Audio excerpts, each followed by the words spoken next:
So let's do some other problems now that we know this general strategy.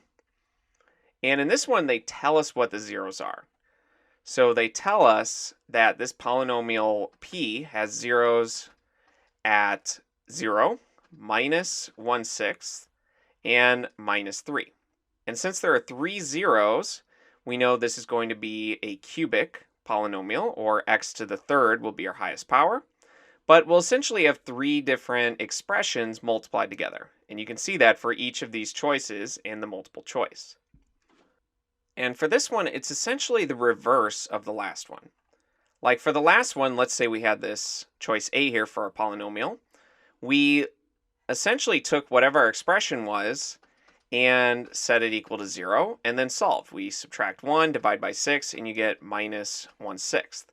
But in this one, we want to essentially undo that. We want to start with this minus 1/6 and essentially try and set one side equal to 0. And so to do that, we could multiply each side by 6 and then add 1 to the other side. So 6x plus 1, this will be one of those factors of the polynomial in that factored form. And we can do that with the other ones. Now, when x is 0, that's a simple one since it's already equal to 0. So x is one of the factors. And we'll also do this with negative 3. So x is minus 3. We want to set this side equal to 0, so we'll add 3 to each side. And once it's equal to 0, that is one of your factors. So for our polynomial, which is a polynomial in x, so p of x, we know one of the factors is x. One of the other factors is 6x plus 1. And our last factor would be x plus 3. And once you think you have an answer for these, you want to check your work. Is it true that this polynomial would give us zeros when x is 0, minus 1/6, and minus 3? Well, 0 works for this one. Negative 3 would work for this one. And if you plug in minus 1/6, the 6's cancel, and you get minus 1 plus 1, which is also 0. So we checked it with these zeros, and it did make sense. So this is definitely the correct answer here.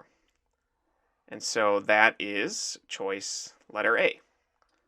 Now let's keep going on these. So this one, we're actually given the graph of the polynomial. So it's very similar to the last one, but now we actually have to figure out what those zeros are. So we'll have to determine them by looking at the graph. It looks like at negative 3, negative 1, and this is between 0 and 1, so this looks to be 1/2. So x is 1/2. We also know here x is negative 1, and for this one, x is minus 3. So we'll do the same thing as the last problem where we'll start with what x equals. So let's take this one. X is negative 3, and we want to set one side equal to 0. So we'll add 3 to each side. We get x plus 3 is 0. And this expression here is one of the factors for our polynomial p. So we'll do it also with x equals negative 1. We will set one side equal to 0. We'll add 1 to both sides, and that would make this x plus 1 equals 0. And since it equals 0, we know x plus 1 is another factor. And then lastly, we'll take the x equals 1/2 and set that one equal to 0. So we could subtract 1/2 from each side, but notice our answer is going to be in whole numbers rather than fractional terms. So let's get rid of the fraction. Let's multiply each side by 2. So 2x equals 1, and then subtract 1 from each side, so that 2x minus 1 equals 0, which is what we want. We want to set each of these equal to 0. So 2x minus 1 is our third factor here. So for this one, our polynomial p, which is p of x, is a product of all 3 of these factors that we found. So we have x plus 3, we have x plus 1, and lastly, we have 2x minus 1. And at this point, you want to check it. Is it true that our polynomial would equal 0 when x is negative 3, negative 1, and 1/2? Well, negative 3 works here, negative 1 works here, and if we plug in 1/2 here, the 2's cancel, and you get 1 minus 1, which again is 0. So we checked it, it worked, and now we just need to figure out which of these it is. And it can't be 2x plus 1, so that eliminates these. So This one is wrong because x minus 3 and x minus 1. So that leaves this one, x plus 3, x plus 1, and 2x minus 1, which is exactly what we found. So choice D is the right answer here.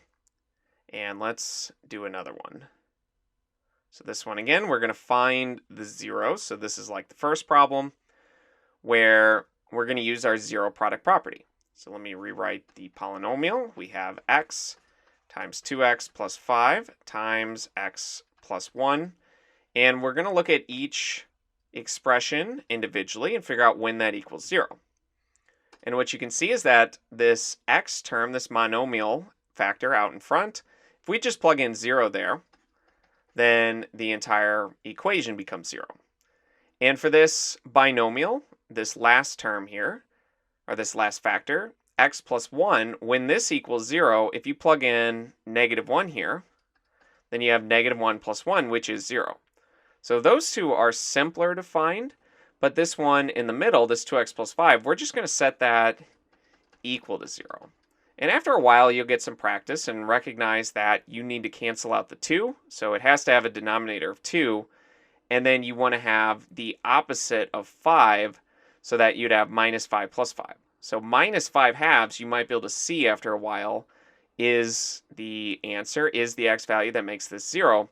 But until you see that, until you get enough practice, you want to just say the entire expression is 0. And then subtract 5 on each side. We're going to solve for x. And lastly, divide by 2. So x is -5 halves, which is the same as -2.5. And from here, we'll just plot these points. We'll use, on the Khan Academy exercises, we'll use the interactive grapher. And for that, you can just click the points at -1, 0, and -2.5, which would be right there.